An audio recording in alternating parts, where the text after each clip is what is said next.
Mga kabida, sa magandang oras sa lahat at welcome po sa aking channel. Ito po, pag-usapan po natin, ito pong nakakabiglang appointment po mga kabida, ni House Speaker Martin Romualdez, kay dating Iloilo City Mayor Jed Mabilog bilang kanyang advisor, mga kabida, dyan po sa House of Representatives.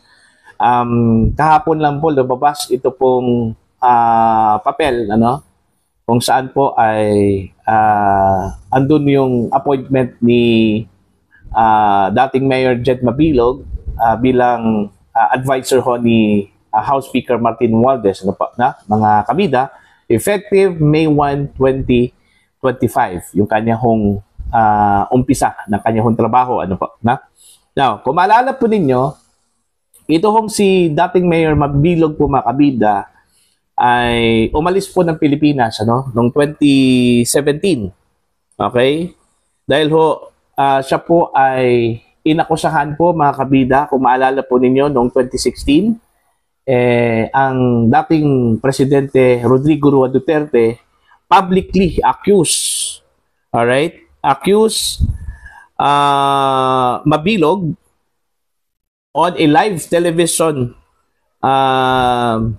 statement mga kabida, na di umano isang major drug protector daw, at kabilang po sa mga listahan sa mga public officials na sinasabi hong involved sa di umano'y illegal drug trade, despite the absence of any drug-related charges against him. Yun yung rason kung bakit po umalis ito pong si dating Mayor Jed Mabilog sa Amerika, mga kabida. At meron daw sinabi daw dito, base sa balita po ng The Philippine Star, na pinagsabihan daw siya ng isang police general na huwag nang bumalik sa Pilipinas.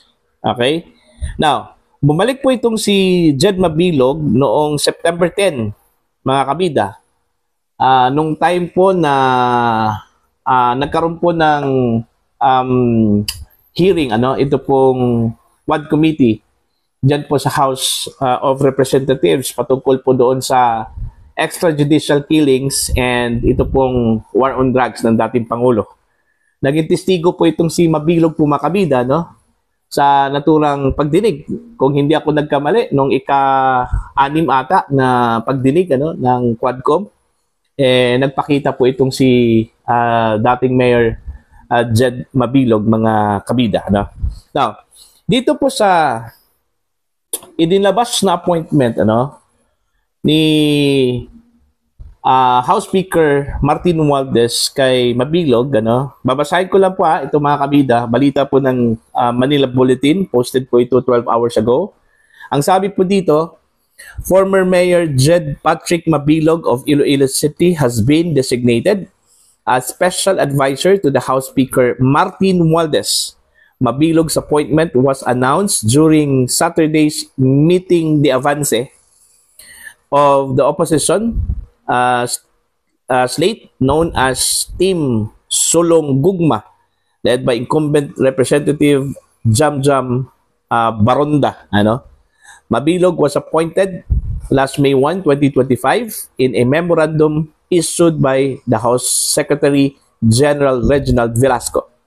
While Mabilog did not run in his year's midterm election, President Marcos granted him executive clemency last January and lifted the perpetual ban on holding public office. Ayon.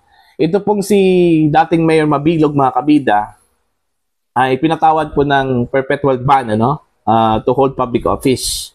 Okay?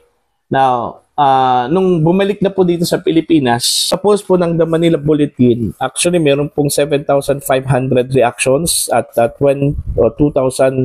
comments and 1.3 shares. Ang sabi po dito,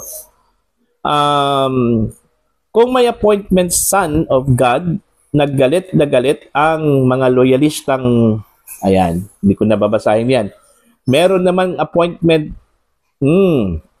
okay, ang galing administration ni, ipalit nila Sa DOJ, si De Lima na naman. Alright. Sad to the highest level. Okay? Ito pa. Only in the Philippines. Only in the Philippines. Kasi yung inakusahan daw na involved sa illegal drug trade, naging isang opisyal po, balik opisyal ng gobyerno, mga kabida. Bakit? Ano yung nangyari sa Pilipinas? Ngayon, God bless the Philippines. Alright. Andito pa po, Oh my God, kilalang kilala yan sa Iloilo. Grabe na ang gobyerno ngayon. Anong i-advise niya? Bakit kailangan ng advice ng speaker? Yun nga yun yung tanong ko Anong pwedeng ma-advise po ni Mabilog? Kasi kung in terms of legislative matters, mas malawak yung karanasan po ni Speaker Romualdez po, mga kabida. Grabe ito. Ngayon lang ang speaker nagkaroon ng advisor. Saan kukunin ang sahod niyan?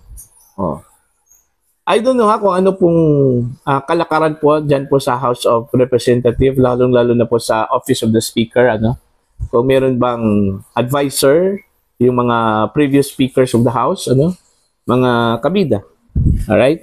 Dapat ginawa rin niyang special advisor si Kerwin at De Lima para kompleto na dyan sa loob. Okay. Daming kukuning advisor yang, hindi ko nababasahin yan. Pare-pareho lang kayo. Panahon ni Duterte, pinalaya at pinawalang sala yung mga plunderer. Ngayon, namamayagpag pa rin sa pwesto only in the Philippines. Ayan. Sa special appointment election time pa talaga. Ayan. Oo nga, di ba meron pong batas po tayo sa Omnibus Election Code na bawal ho ang appointment during election period, Bawal nga yung magsuspende, yung pang mag-appoint, mga kabida, Yun yung tanong ko po, kung allowed ba itong appointment ni House Speaker Martin Romualdez doon po sa dating Iloilo City Mayor Jed Mabilog, Baka po barahin po ito, diba?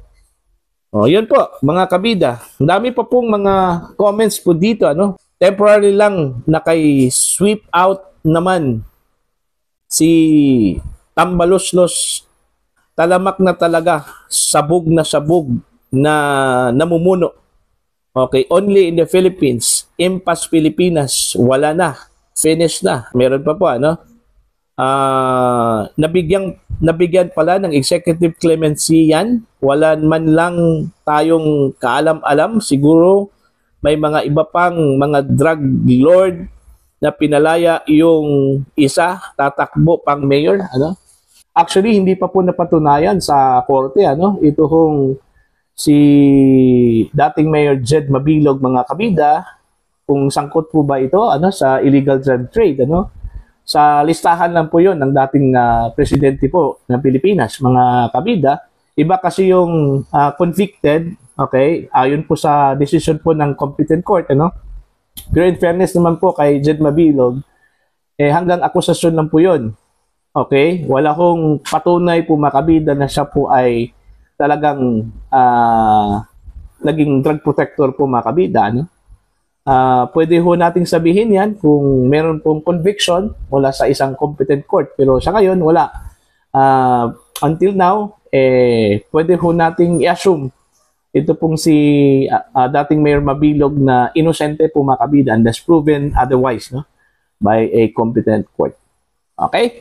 Now, yun lang po yung medyo nabigla ho tayo sa appointment na yan ni Mabilog po, mga kabida. Kasi ho, ang inaasahan po natin, tatakbo po ito. Okay? Babalik po sa politika matapos pong humingi ng executive clemency mula mismo kay Pangulong Ferdinand Bongbong Marcos at eventually, nabigyan po ito, nag-grant yung kanya pong executive clemency, mga kabida. So para po sa inyo, ano po ang inyong pananaw at opinion ho dito, mga kabida, dito ho sa panibagong appointment ni Jed Mabilog bilang special advisor ni House Speaker Martin Romualdez dyan po sa House of Representatives. Para sa mga hindi pa po subscribers sa akin channel, please subscribe. Just click the subscribe button, click the notification bell, click all para updated po kayo sa aking mga uploads. Maraming salamat po sa inyong lahat mga kabida.